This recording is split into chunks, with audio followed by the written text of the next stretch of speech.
I'm going to spend hopefully the next 45 minutes, maybe 50 minutes, talking about what I've called the varieties of development experience.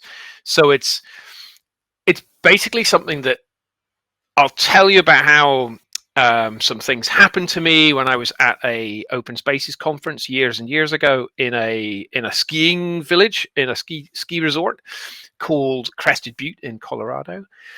And it sounds like, how could, maybe a personal crisis which happens at a ski resort in Colorado is maybe not the worst place for something to happen. But there was some key questions which I realized I was asking myself when I went to this conference. And so I'm going to explain to you how that question came to me. And then I'm going to break that question down because, like all developers and architects, the problems, if you think about them enough, they tend to break down into smaller problems. So I'll then explain how that thinking about this question that I was kept asking myself, how that broke down into smaller questions, and then the things that I thought around about those.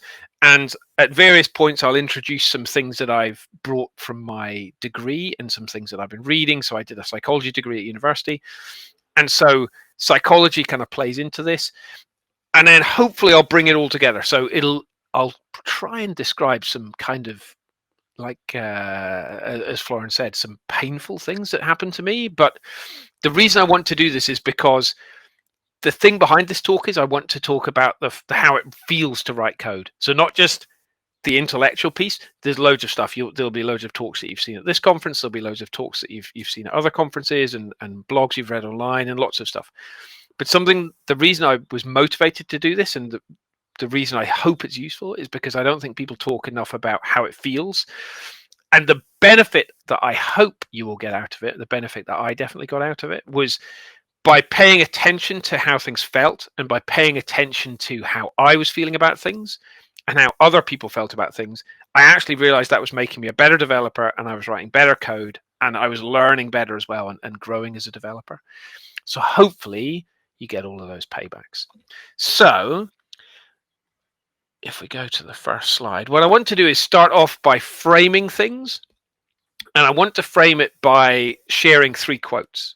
So the first quote is this one. So normally I would ask everybody to shout out who they think the quote is from, but obviously we can't get out because we're all online. So I'll just give everybody a little bit of time to read it. I know it's quite a big quote, which is breaking the rules of presentations. But if you have a think and try and figure out who the person is who might have said this.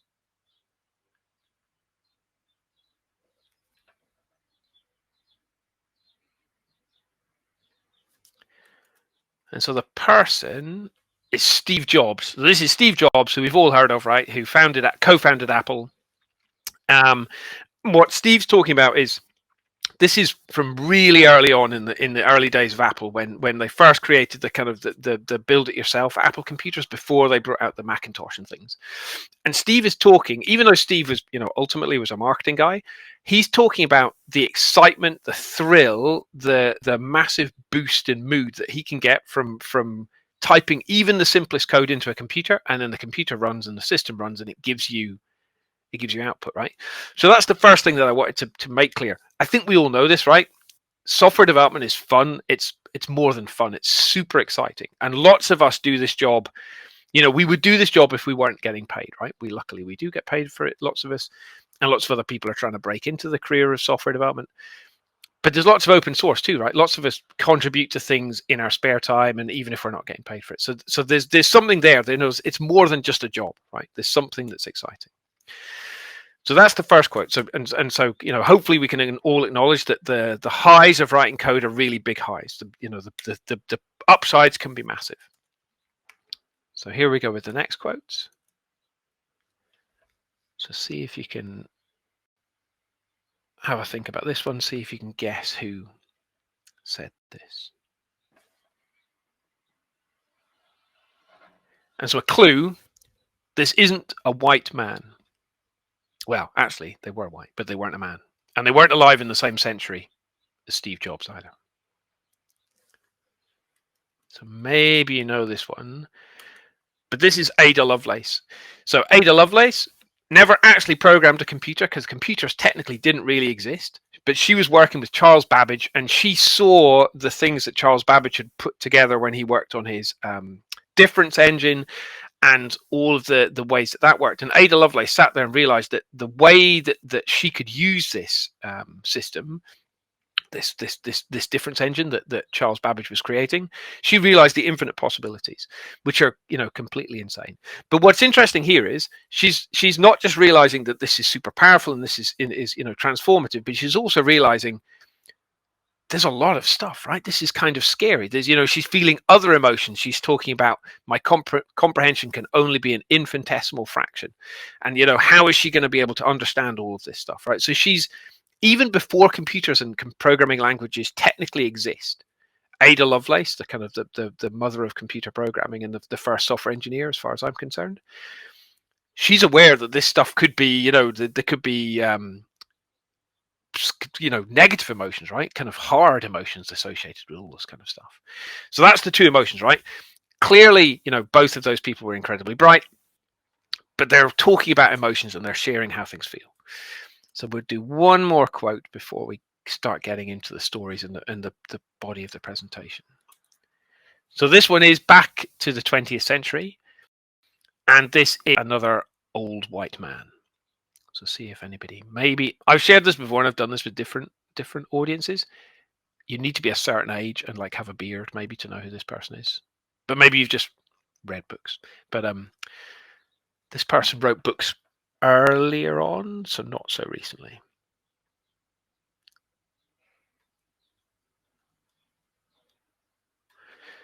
So this one is Fred Brooks. So Fred Brooks worked for IBM. He worked on some early operating systems, and he wrote a famous book, which you might have heard of, maybe you've read it, called The Mythical Man Month. And what I want to pull out here is something that, so Fred wrote this quote, and you see this quote sometimes, and I read this quote a few years ago, quite a few years ago, and it really struck me because he's talking about intellectual activity, right? Like building things, thinking things, but he's also talking about this relationship to things like, like he says, like the poet. We're only slightly removed from thought stuff. So we're building castles, we're making things, which is quite intellectual, but we're building castles in the air just by using our imagination. And he's right. I totally think he's right. The more I thought about this quote stayed with me for a long time, and I thought, this is right. But how, if that's true, what are the how is this working at a lower level, right? What are the pieces, what are the blocks we're using to build these castles from, right? How do we work as a group and a team to build these castles? And when we're building these castles, where's all this emotion coming from? And I think if at a high level, we can realize it, right? So you build an amazing thought castle because software and code is incredibly easy to get to grips with very fast, and very rapidly we can write a few lines of code and we can spin up like a Java Spring Boot application, right? With very little stuff. And we're straight away, we can a few more lines of code, we can deploy it to, through a pipeline onto AWS, and we're up and running, right? So and when Fred Brooks wrote things, this didn't exist. So we can very rapidly build very powerful things. The other thing is we can build some complete messes very, very rapidly, right? We can build some overcomplicated nightmares just as quickly as we can build beautiful, elegant thought castles. So we can build nightmare castles and beautiful, fancy castles really quickly. And I think all of this is tied together somehow with emotion, with how things feel, what it feels like to write code. And that's what I was kind of thinking about and trying to investigate. And hopefully what I'm going to share and explain my opinions of with you here. So let's start. I said at the start, there was one big question. So I went to a conference, an open spaces conference. So basically a kind of self-organizing conference with no talks submitted in advance, no abstracts, no slides, nothing. It was just a group of people in a skiing resort in Colorado. So we went there and it was self-organizing. And so in the afternoon, we would self-organize into hackathons. And this is, I think, in 2004, maybe it can't be 2004, 7 or 8 years ago, more than 2004. We were in somebody's accommodation that they'd rented, and Joe Sondow, who was at the time was an engineer working at Netflix, he was on the couch. He had his Mac laptop plugged into the big screen TV that was on the wall, and Twitter Bootstrap had just been released. So if you can figure out when Twitter Bootstrap was released, you can figure out what year this was. Joe was sitting there looking through the code for Twitter Bootstrap and trying to figure out whether or not he wanted to use Twitter Bootstrap on his personal blog. So he wasn't looking at it for the purposes of Netflix, he was looking at it for his personal blog.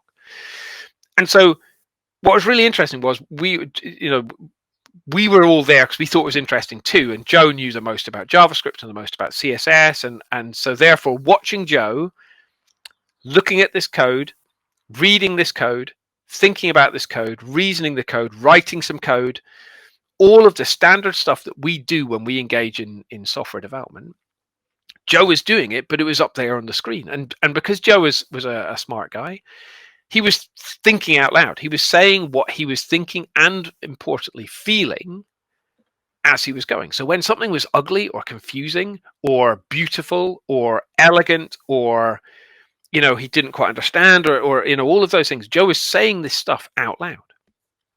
And I was sitting there thinking, this is amazing. This is like a masterclass in JavaScript. It's a masterclass in writing code. It's a masterclass in web development, loads and loads of stuff. It was super, super exciting.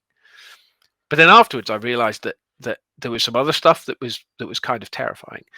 And the reason I realized that I was terrified was because I'd seen Joe read code, write code, think about code, reason about code, and all of the ways he'd done all of those things were completely different to how I do things. How he read code was different from how I read code. How he reasoned about code was different from how I reasoned about code. How he wrote code was different from how I wrote code. And I thought, and this is the kind of question that came to me at that time, and it sat there for years and years and years. Like I said, it wouldn't go away. It was clear that I didn't think, write, or read code in the same way as Joe. And so therefore, I was like, how do I know? Am I doing it wrong? Is Joe doing it right? And then I realized that we don't talk about all of this stuff. We talk about the specifics of code, the intellectual pieces of code, and sometimes we talk about practices like test-driven development and things. But how did I know if I was right and Joe was wrong? And all the indications were, because Joe was a pretty smart engineer working at Netflix, he was probably right and I was probably wrong. And so I was like, oh, this is bad. So I, started getting more and more stressed and, used this question that I was kind of asking myself for a long time afterwards to kind of try and figure out, how would I know? How could I answer this question? How do I know if I'm doing development right? Because we never asked this, or as far as I could ever tell, I've never seen anyone else asking this question. How do we know?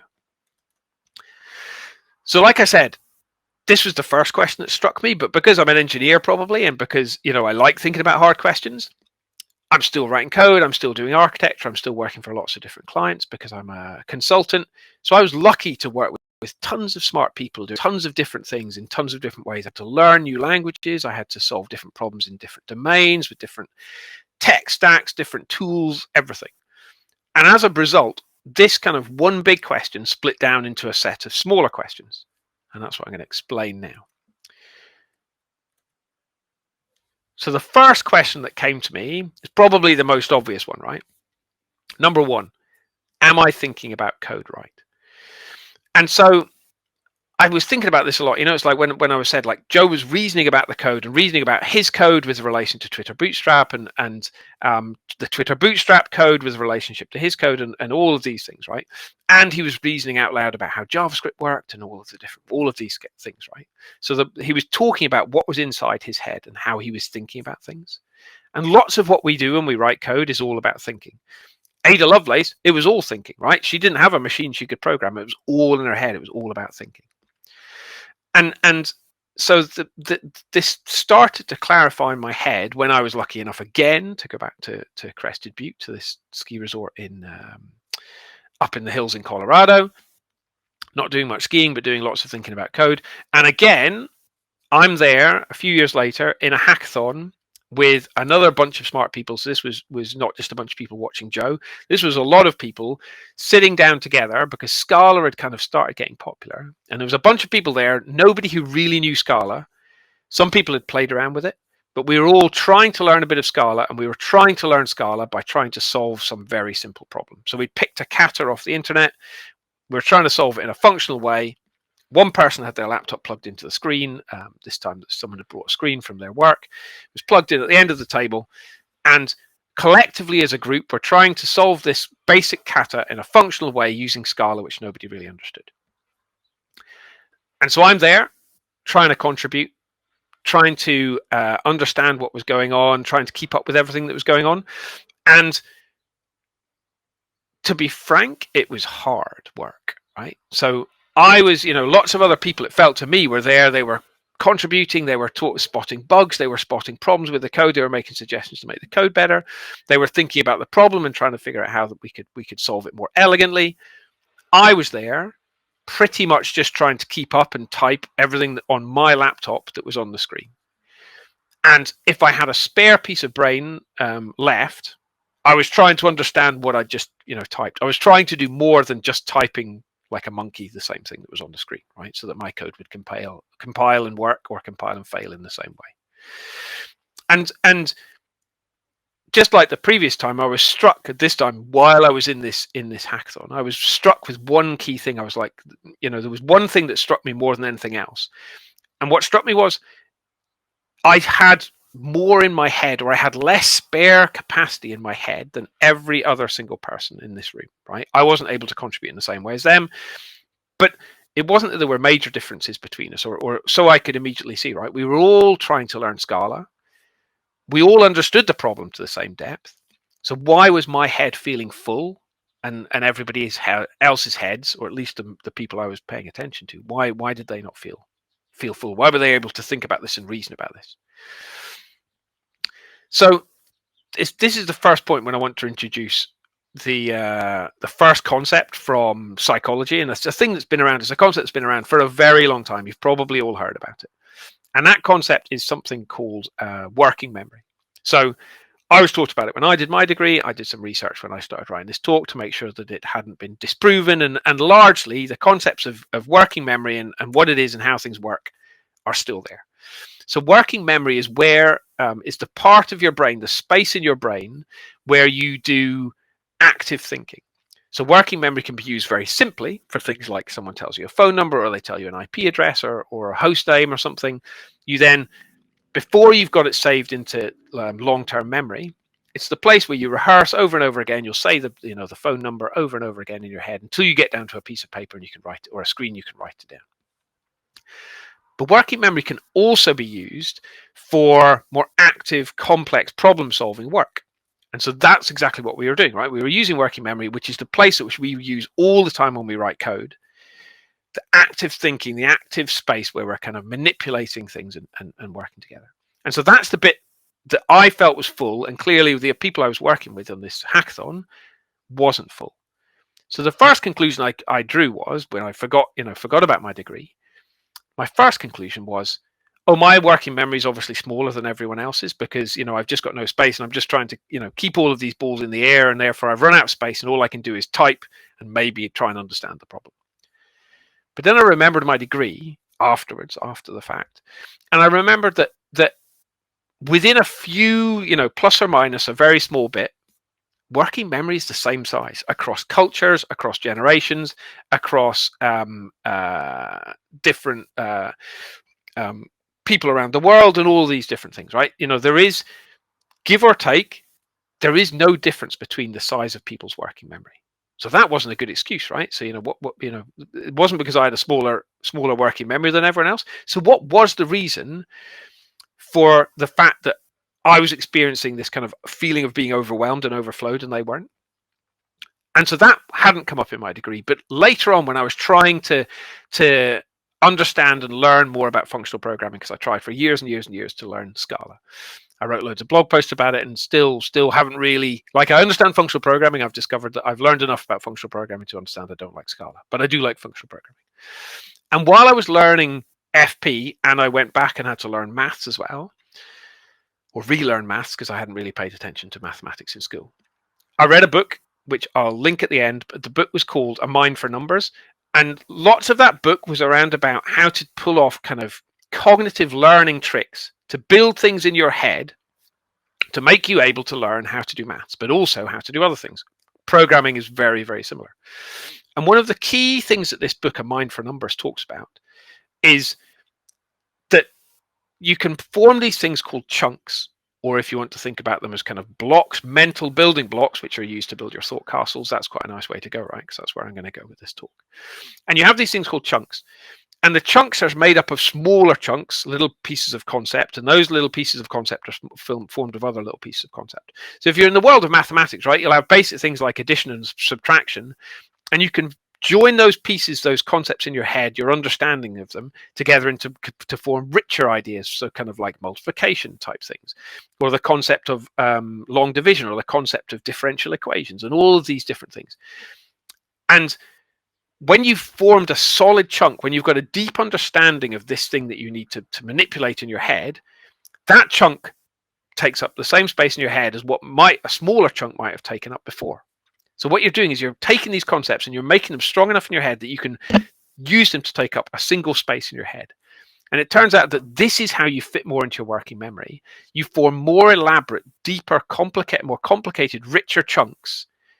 So that then, when we were talking about functional programming, I was having to think about, what does map mean? What does flat map mean? What are we doing when we, we're not iterating, we're doing all these things. Whereas lots of people I was working with, they didn't understand Scala, but they had a deep understanding of map. They had a deep understanding of flat map. So they would just, in their head, they'd have the concept of map and it would take up a small space. My concept of map, because I didn't understand functional programming at that time, was filling up lots of space because I had to have the pieces of concepts that made up flat map and map separate in my working memory. And so this is the key thing, the first key thing. So when you're thinking about code, I believe, and I've kind of spent quite a lot of time looking into it and reading up about it and kind of watching myself and observing myself. One of the key things is we're using working memory, and we are in that working memory, we're manipulating chunks, and those chunks are chunks of code, concepts, mental concepts, lots of this different kind of stuff. And that's the kind of thing. If we have these richer elements of code that we're manipulating, that's how we fit more into our heads. So that kind of seems like a simple thing, maybe not that transformative, but if we bear in mind, the key thing to think about here is the fact of those things in your head are, I think, valuably thought of as chunks or as bricks or kind of like mental model building blocks. So that's the first one what we're thinking about when we think about code. So the next question, which kind of followed on naturally from thinking about code, is, am I writing code right? So like I said, I watched Joe. Joe hadn't just been reasoning about code. Joe had been writing code. Joe had been typing onto his laptop. We could see the output on the screen in his IDE. Now, clearly, we spend probably more time thinking about code than we do writing code, but lots of the time that we do take is where we are writing stuff out into code. If you're unfortunate enough to pair a program with me, you'll realize that I spend a lot of time typing and then a lot of time, almost as much time deleting stuff. And I'll kind of write some stuff and then I'll delete stuff, or write stuff, delete stuff.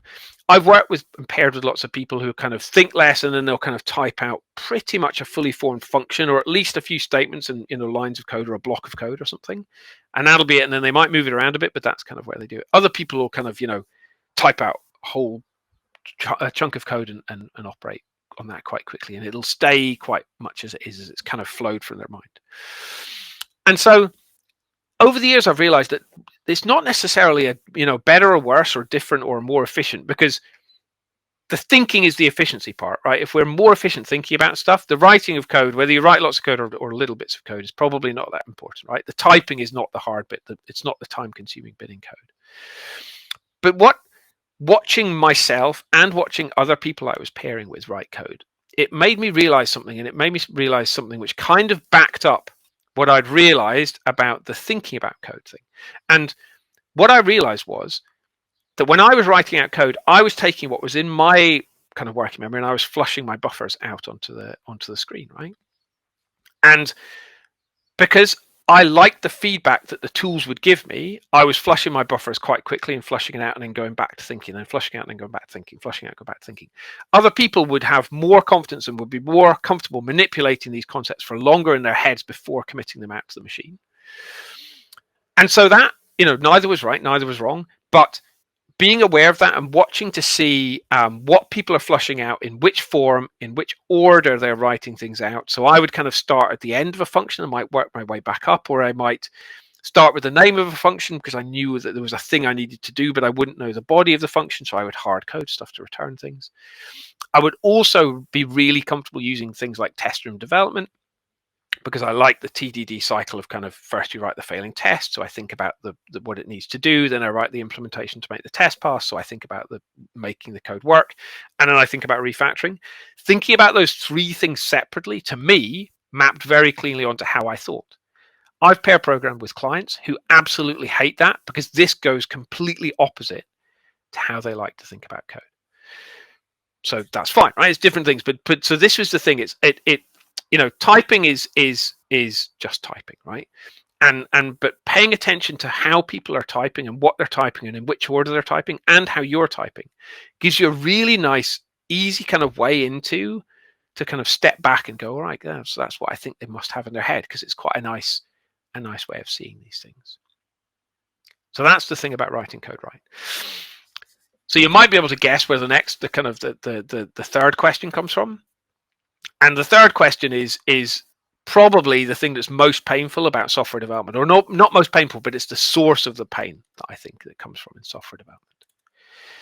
And so this one is, what's going on when I read code? What's happening when we read code? This wouldn't be a big question if most of our life was, ideally, I think for me, if I spent most of my time thinking about code, that would be fun. A little bit of time typing code, because typing isn't as much fun as thinking about stuff, and even smaller amount reading code, that would be a nice balance, right? But that's not the balance. The balance is we spend far more of our time reading code, reading our own code, reading their code that we wrote 15 minutes ago, or code that I wrote a month ago or a year ago or whatever, or even harder, right? Reading other people's code. Far more of our life is spent doing that than it is writing code or thinking about code. So what's going on when we read code, right? And so I've got another kind of story here that I wanted to share, because I think this cartoon that you've maybe seen, maybe haven't seen, this was the thing that I'd seen it well in the past, but then when I was kind of thinking about this problem as it slowly kind of separated and distilled in my head, I realized that there was something in this cartoon which I hadn't noticed before. So this cartoon is kind of famous on the internet. You've probably seen it, but it's the classic code quality measurement cartoon, and the quality measurement is the number of WTFs, or what the hell, if we're being polite, what the hell's per minute. So, and this is quite an old cartoon, you can tell, because this is back in the day when code reviews used to happen in a separate room with probably the expert or lead developers or something, which again doesn't typically happen these days. And there's probably a pull request, and the cycle of doing code is probably quite long, unlike today with continuous delivery and things. But the thing still stands, right? And it's interesting. So on the right is bad code, and there's lots of what the hells. On the left is good code with a few what the hells, which is kind of interesting. And so the first thing I realized was, taking a step back, when I talked about this with friends, in their heads, they were the people in the room doing the code review. When they saw this cartoon, they were like, they could relate to the people doing the code review, because they were like, yeah, I've read that. I've read bad code, and that is a really good measurement. Like the number of WTHs for bad code is a lot less than good code. And I realized I was thinking about this differently. I realized I was putting myself in the shoes of the person who's written the code.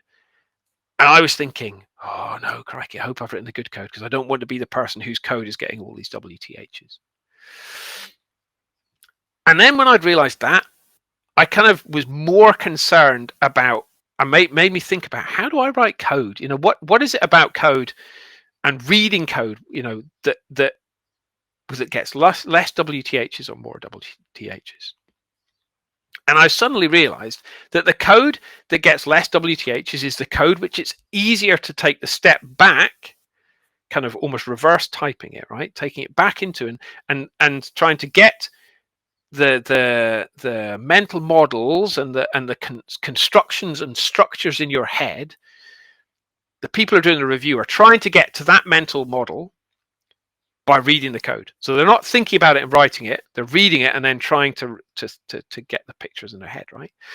And so therefore, the WTHs are coming from whether it's either hard to understand from the code what the model was, or you can easily understand what the model is from the code, but then when the model's in your head, you're like, this is a complete mess, right? This person has no idea about, linked lists in Java, or how to do Spring introspection or whatever. So either it's hard to reverse engineer, untype it into your head, or when it's in your head, it's a complete mess, right? Or inconsistent or whatever. So that was, that kind of made sense. And I was like, that, I mean, again, I don't know if this is what everyone else does, but this, when I review code, my code or other people's code, the code that's easiest and smoothest to read is the stuff where I, can easily reverse engineer it into my head. And when it's in my head, it makes most sense. I can see things and they all fit in the right place. Interesting as well that, I think this cartoon inadvertently acknowledges that it's difficult and hard, even for good code, right? Good code still got some WTHs. No, it's still not immediately obvious. If it was super successful, it'd be like, oof, super obvious, right? But it's not that obvious. So that's the kind of 3 questions, right? And that's the core pieces of what we do. We think about code a lot, a little bit less, we type code, but more than anything, we read code, and by trying to understand that code, we're trying to step back and we're trying to rebuild in our heads, I believe anyway, it feels to me, we're trying to rebuild these thought castles, right? The thought castles which were initially thought of and then typed out into the system, right? But I've kind of been cheating a little bit, right? So I said at the start I was going to talk about emotions, and I was going to talk about feelings and the benefits of those things, and like making you a better developer and all this kind of stuff, right? And so far, all I've told you about is a few trips to a ski resort where I watched some really smart people write some code. And I've been pretty much talking about intellectual stuff as well, right? The stuff that I'm hoping isn't that controversial. I've spoken to quite a lot of people about this because I did a lot of testing to make sure this test didn't sound completely insane. I don't think I've said, it's hard to see because everyone's online, but I don't think I've said anything controversial, right? I think these are, maybe there's extra pieces and things that you think around about this, but I think this is quite a nice summary of what's going on. And so what we're not getting here is where are all the emotions coming from? We haven't talked about the emotions. We've talked about the intellectual stuff, but not the emotional stuff. And we need to be honest, there's a lot of emotions, and now you can see why I was using emojis in my slide deck. There's tons and tons of emotions in software development. So, but what's really interesting is we experience these emotions all the time, and we kind of talk about them, but we don't talk about them in an intellectual way or in a practical way. We talk about them with jokes. We talk about them with like kind of silly comments. We make cartoons about them, etc., etc. Right? We'll come up with phrases like "smells bad" or this code is disgusting, or it's or like I love this code and stuff, right? Kind of things which are not intellectual, right? But we still don't really tackle the kind of the thoughts about where these things come from. And so that's the kind of stuff that I was still trying to understand. So let's go back to our picture.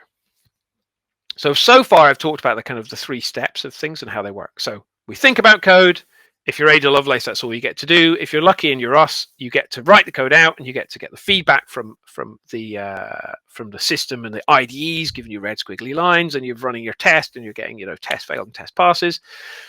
And then we're kind of reading the code and we're seeing all of this output. And so that's what happens. But I think when I kind of took another step back and I read another book, which again I'll link at the end, I realized that this isn't a kind of serial flow. We're not just flowing things down this pipe, right? What actually is happening is it's a loop. And so we love talking about loops, right? We love talking about feedback loop in software. I work for ThoughtWorks, so we love talking about the pair programming loop. We love talking about the TDD loop. We love talking about the the continuous delivery loop. Like the benefit of deploying and getting feedback. We love talking about the loops of iterations, and we're not doing a big waterfall thing. We're doing something, deploying it and getting feedback and stuff. There's a loop inside all of these loops, and it's this loop. And so I'll explain what I mean about this here. So there's a book, which again you can see the link to at the end, called The Predictive Mind by Jacob Howie. And so this is a book about cognitive neuroscience, and it's very up to date. The studies are happening right now, I believe lots of them happening in Europe. There's definitely some happening in London, and rather terrifyingly, I gave this talk a few weeks ago, and one of the people in the audience had been studying with some of the people who are the key people in this area of research, and luckily afterwards they told me that I had summarized this pretty meaningfully and hadn't made any mistakes.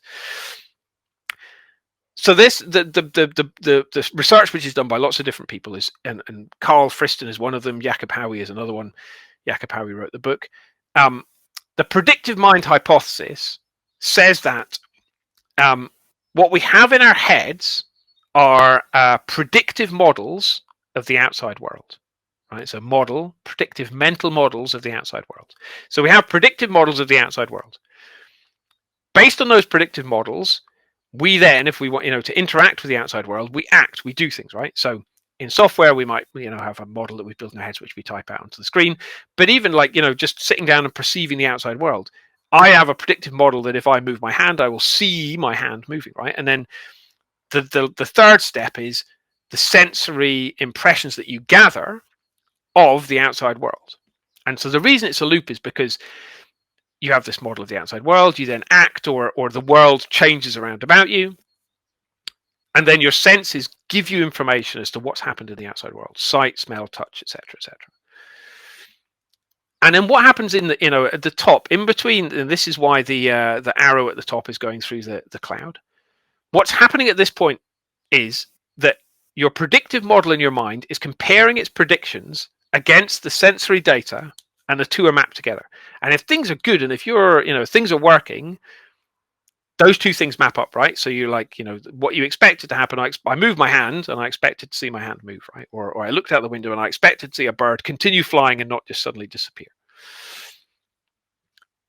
And this makes sense, right? So like, you can read the book, it's very thick. There's loads of examples. They explain lots of different stuff. What it struck me was that we're kind of just hacking by writing code. We're hacking right into the middle of this process. So we're not just kind of like passively constructing, just because of the nature of how our brains are working, a mental model.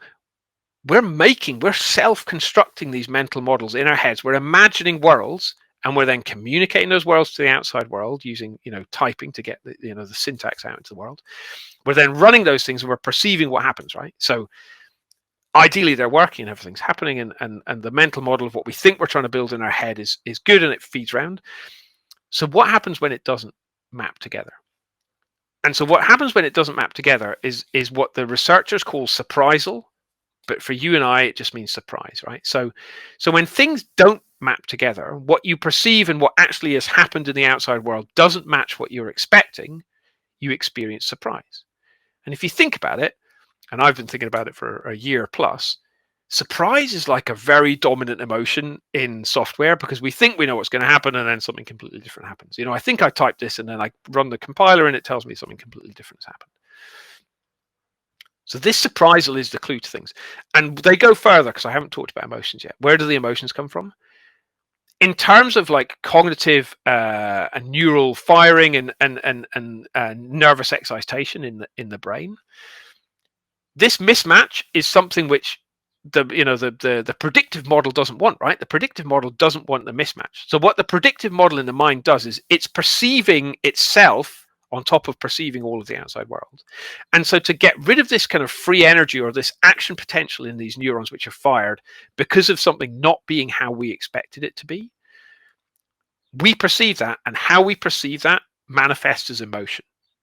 And the emotions that manifest come up from either or the emotions that manifest are, they argue, and it makes a lot of sense to me, they argue depend on the weight that we put on the various pieces of on the various pieces of this flow, of this cycle.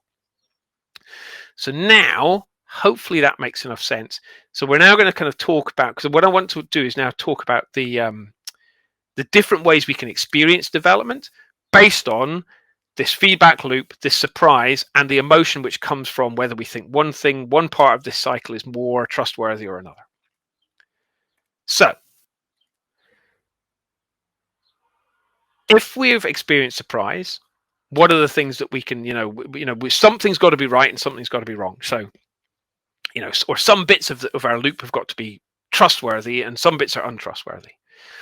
So number one, probably the go-to for me, we can doubt we wrote the code right? So we can think that our mental model that we constructed when we were thinking, 100%, super good, right? It's the right model, it's the right thing, it's got all of the right stuff. We can not also trust our perception, and we're like, right, the compiler says no, the computer says no. So then what we can doubt is we typed wrongly. Did I, not type the right thing? Is there a compilation error? Did I forget a semicolon, etc., right? Go to number one, probably typed it wrong. So you check that. And if you do find out that that's the case, then you're okay, cool, right? The next one is, again, a kind of get out clause.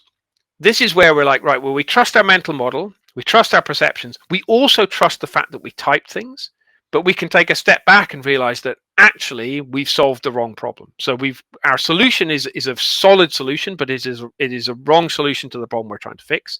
So the mental model we've chosen to apply is wrong. So all of our three parts of the cycle are correct, but we've just fixed the wrong problem.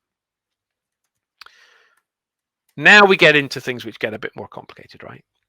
Number three, we can doubt the integrity of our mental model. We can start thinking maybe our mental model that we think we've constructed in our head as a solid solution to this problem, the solution that we think we have in our head is correct, but how we've actually pieced it together is incorrect. And how we've actually pieced it together is maybe we've got like a slightly not solid comprehension of, like I said before, where you kind of, if you've got a bad misapprehension of a piece of code you wrote and you think it implements something in this way, but you've forgotten that it'll throw an old pointer because of, you haven't instantiated some list or something, right? So you're parsing what you think is a list, and it turns out the compiler's reminding you that you're parsing a null list which you hadn't thought of in your head. That's the kind of stuff here, right? So you're like, oh, maybe I've forgotten about something that I should have put into the code.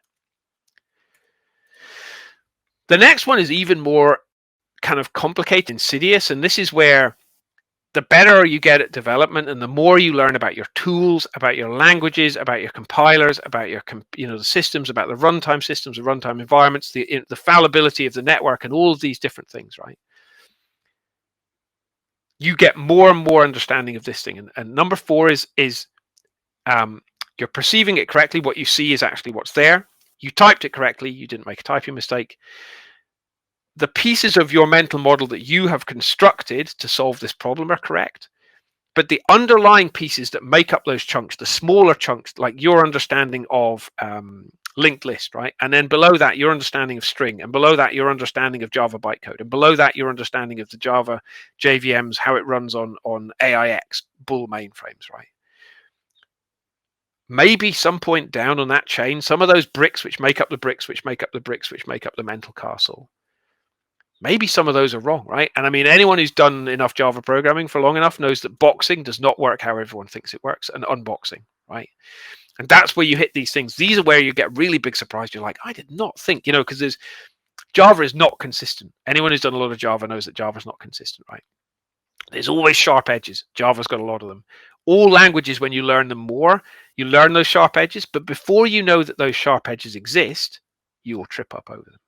So this is, you're like, right, okay, something's broken, and the broken thing is you've got a not accurate enough understanding of a lower level building block. Something probably that you didn't code, something that you've just inherited, right?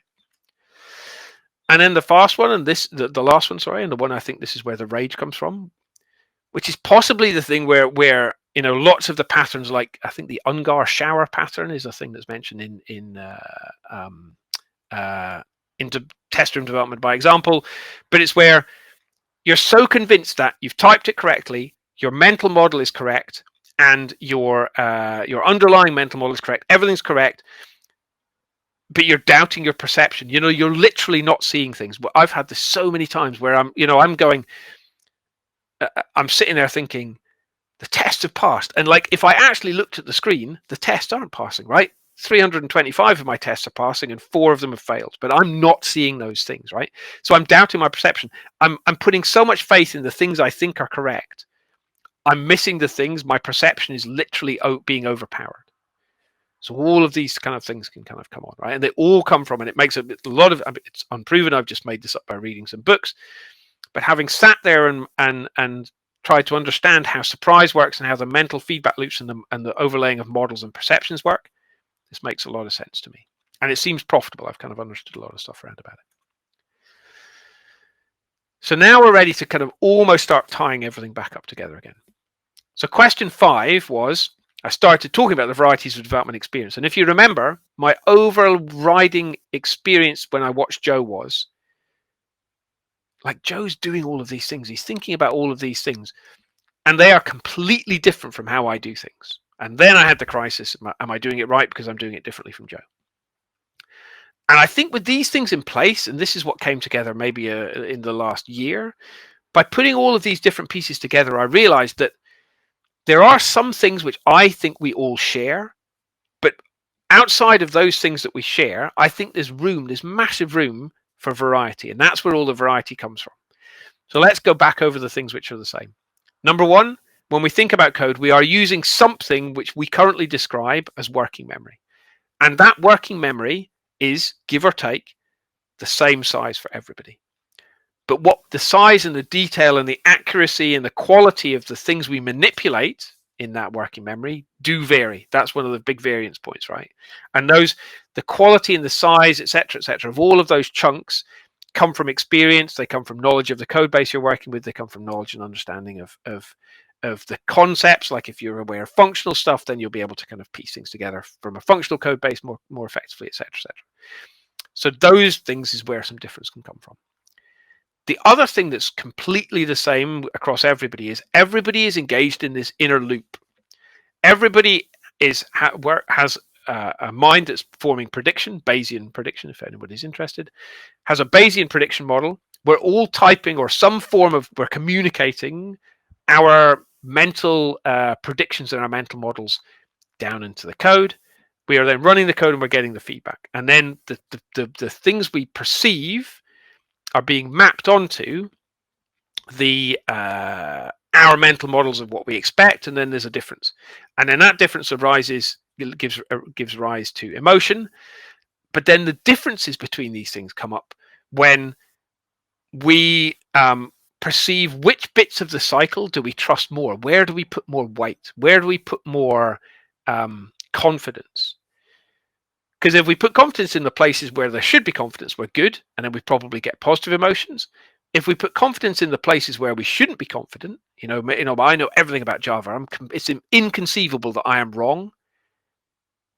When it turns out that bit of my mental loop is proven wrong, right? I don't understand unboxing as well as I thought I understood unboxing, right? Negative emotions. So, why won't this computer work, right? And all of this, what you expect is not what's happening. What you expect is not what's happening. It just goes round and round in circles. So paying attention to the things that are similar and then knowing how the differences can play on all of those things, I think for me, that's proven super useful. And so this kind of comes back around to my last slide and there's one more slide where I share the books. But my last slide, and it's kind of flips the question around, and this is what I'm hoping is useful to people, because it was definitely useful to me. At the start, I asked, how do I know if I'm doing development right? Because I'd seen Joe and I was definitely different, but I had no way to know if my different was good for me and his different was good for him, or if his, we should all be copying Joe because Joe's the only one true way to write code. The way to find out if you're doing development right is to kind of pay attention to these two things, like, what's going on in your working memory, how you're manipulating things, the quality of your chunks, how you're, using these chunks, etc., but also surprise. And so I think the thing that put all of this stuff together was reading this book about the predictive mind and then paying attention to surprise.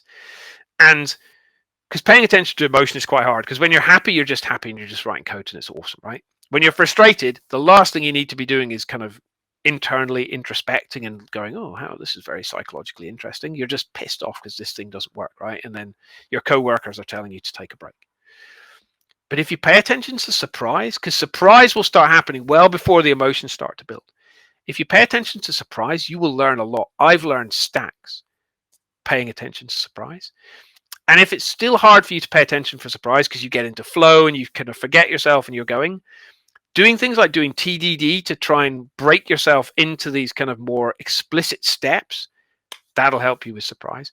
And if you really want this, and this is the ThoughtWorks classic, if you really want to do surprise, do pair programming. Because pair programming, the point of pair programming is you are both supposed to have the same mental models in your heads. And like, how hard is that, right? It's a miracle to me that human beings manage to collaborate in any group larger than one to write software which is coherent, but we manage it. But if you want a very close-up experience of that happening and also failing, pair program, because you'll find that you'll get the things you think you both agree on will very rapidly you'll realize you don't agree on, and you see things differently, and then you'll get some surprise between the two. And so that's it. That's the key thing that I think, that's the useful thing. And when you're aware of surprise, and when you're aware of how these things are functioning, and you're aware of what works best for you in different environments, etc., it will make you more efficient as a developer. It'll make you be able to focus in the right places at the right time. It'll make you better at learning. It'll make you better. It has for me at understanding where your weaknesses are, where you need to spend more time, where you should be more less egotistical and more kind of aware of your shortcomings, and then you can see the benefits and strengths of your colleagues. This is the kind of thing that I think is super useful. So I don't know if questions is going to work, but these are the two books that I talked about. So that's A Mind for Numbers, and that is The Predictive Mind by Jacob Howie. And really, if we can get some, I'd love to see if people have got questions. If we don't manage to do questions, or if we run out of time, if people want to hit me up on Twitter as well, I'd love to chat about this kind of stuff. So hopefully that made sense and was useful. Absolutely, very useful. Thank you so much, Andrew. I mean, so I felt like I was dissected somehow, and thank you for dissecting the process, around my, development work. Usually you're not able to do it yourself. I mean, I never thought about it. I just felt, the emotions. Yeah, exactly, right. And it's really interesting. So while you were talking about surprise, so yeah, surprise. It's for me. It's motivating. I mean, Yeah. I can spend many hours somehow willing that the things will not work. To be honest, Mm-hmm. because I'm curious to see. Okay, then what piece am I missing? Yep. And when I get tired, it's then when I finally want that. Well, you better work, or Yeah. I'm gonna just go home or something. But this, because I think that's, now that I've learned this, like, I think that's a superpower. I think some of the people I've realized, because I used to think that people who never got surprised and everything just worked, they were the superpower people. But the people who kind of learn to like surprise, because technology moves so fast, right? Coding moves so fast. If you build being aware of surprise and that being a tool in your arsenal of writing code, I think that's a superpower. Like, I've only had to start learning it, right? But if you get it and you're like, oh, that's interesting, because then you can use it to lead you in the direction where you need to do more work, right? Where you either need to learn stuff or where it's not clear in your code base. Because surprise for you is kind of like a WTF in 3 days' time in the code review, right? So it should be. Yeah, absolutely. And goes without saying that all this complex process and all this pain and all the gratitude that you feel when things get accomplished only apply to Java developers. Obviously. But it is really interesting, because it's like, since doing this, because in my old job I used to just do Java stuff, and now I do loads of other stuff. And what's really interesting is you start to notice, so for example, that we've caught up, but when I first did a .NET project, the .NET debugger was a far and away better than the Java debugger, right? And so it's really interesting the amount of times where I would see Java developers just go, they wouldn't fall back to the debugger because it was too hard and took too long to get set up. Whereas immediately, I've never worked with a Java developer who knows the keyboard shortcuts, the function keys for the debugger, right? .NET developers all know them. So for me, I would say, right, I need to stop and debug. Whereas the .NET guys would just be like, and they drop straight into it. So in their workflow, they would use that to almost kind of figure out what was going on. I was like, that's crazy. How do they? And it's just because their tooling had made them expect different things from their mental kind of loop, and then therefore they would deploy things, and they'd learn to code in different ways. I'd think more, right? Like, it took Java was slower and longer to compile. Like, it's not that slow, but you know what I mean? Like if things like, whereas you see people who do like JavaScript, it's immediate, right? So they're constantly pressing F5, whereas we're not because it's a bit slower. And you could see where the biases moved just because of how quick or slow or easy or hard various tooling made things. And then I was like, this where my brain was like, and this is it. Like TDD, some people love it because I like to flush my buffers and get feedback from the computer. Other people don't because they want to think about it hard and all that kind of stuff. It's Mhm. as a consultant, it's been really good for me as well because I've learned, but also it's given me a lot of empathy for people I work with. Because then you can, it's a lot easier to use this way of trying to. You can get inside the head of the person you're working with, then you can be like, oh, okay, right, you don't like this because this is not how your tools work and not how your mental flow works. And suddenly we can talk about stuff because I can say I'm completely different, but Mhm. we can build it up, and then I can move towards them, or they can move towards me, or we can learn from each other and stuff. So Mhm. it's cool.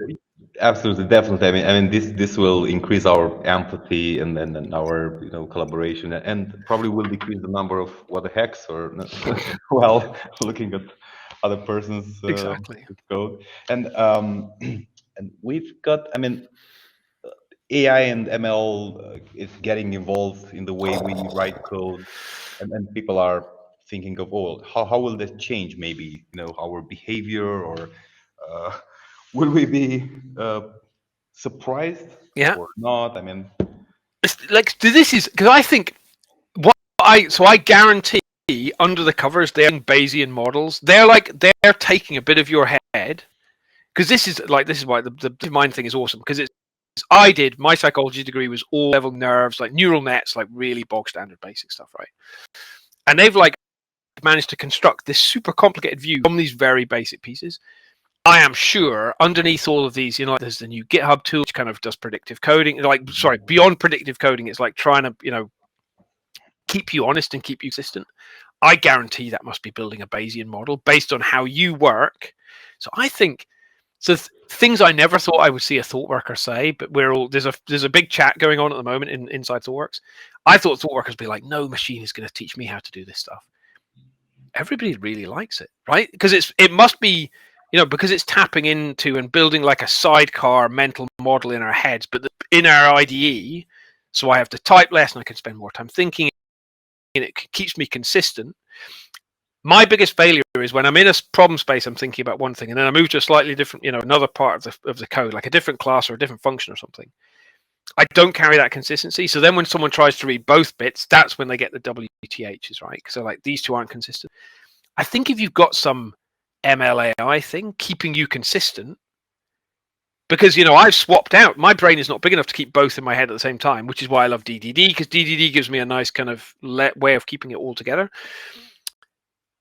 If I don't have to do that, and my ID can say, over there you called it this, over there you called it that, even though the code compiles, keeping that stuff lined up, I think is going to be pretty powerful, right? So I think there's still going to need to be human beings, but I think it'll be very, very interesting. yeah, absolutely. And I think we're going to train this AI agent also to at least simulate surprise or Yeah, something. exactly. I mean, this is the thing. It'd be interesting because I haven't tried them to see how they present things to you, right? Because that would be because that's what you want. Like you say, it's like if it could give you a warning, it's just like this feels, like they're not lining up. Whatever it is, this kind of you're drifting away from where you ought to be, but you haven't run something to present you or your brain with this information. That could be kind of useful, right? So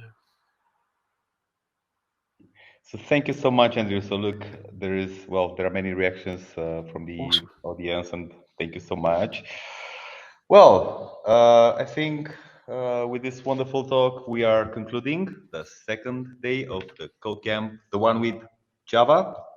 Thanks for having me. Thank you so much, Andrew, for being with us, and we're definitely looking forward to having you next time, on the Oh next yeah. time, sometimes in the future, maybe also in person.